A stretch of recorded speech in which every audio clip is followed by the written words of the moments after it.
ঘরে বন্দি করে রাখার বা ঘরে আটকে দেওয়ার একটা পায়তারা চলছিল। 5 ঘন্টা কাজের জন্য কোনো প্রাইভেট কোম্পানি নারীদেরকে কাজে নিত না। যদি এটা এরকম যদি হইতো যে ওনারা ক্ষমতায় আসেন আর নারীদের কর্মঘণ্টা 5 ঘন্টা করে দিতেন, কোনো প্রাইভেট কোম্পানি কিন্তু নারীদেরকে কাজে নিত না, কারণ 5 ঘন্টার জন্য কেউ কাজে নিবে না। বাকি 3 ঘন্টা বা 5 ঘন্টার কাজের জন্য কি তারা নতুন করে অন্য কাউকে হায়ার করবে? এটার জন্য কিন্তু কেউ হ্যাসেলের জন্য নারীদেরকে কাজে নিত না। তো সর্বোপরি নারীদেরকে ঘরে বন্দি করে রাখার বা ঘরে আটকে দেওয়ার একটা পায়তারা চলছিল। এবং এখানে কিন্তু তারা আরেকটা বিষয় ক্লিয়ার করে নাই যে এই 5 ঘন্টা কাজ কোন নারীরা করবে।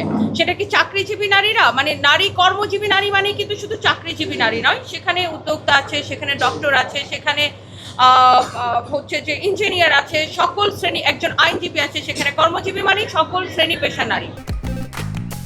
সবার জন্য ভালো চপস্টিক ইনস্ট্যান্ট নুডলস। তো আমি কত ঘন্টা কাজ করব সেটা আমার টাকায়, আমার ট্যাক্সের টাকায়, আমার ভ্যাটের টাকায় যে সরকার চলে, সেই সরকার কিন্তু ঠিক করে দিতে পারে না যে আমি কত ঘন্টা কাজ করব।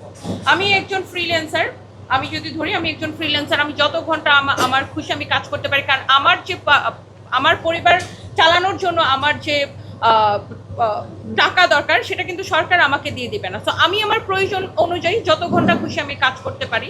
তো সেটা কিন্তু যেখানে পুরুষদের জন্য কোনো কর্মঘণ্টা নির্ধারণ করে দেওয়া হয় নাই, সেখানে নারীদের ক্ষেত্রে কর্মঘণ্টা নির্ধারণের কোনো প্রশ্নই আসে না।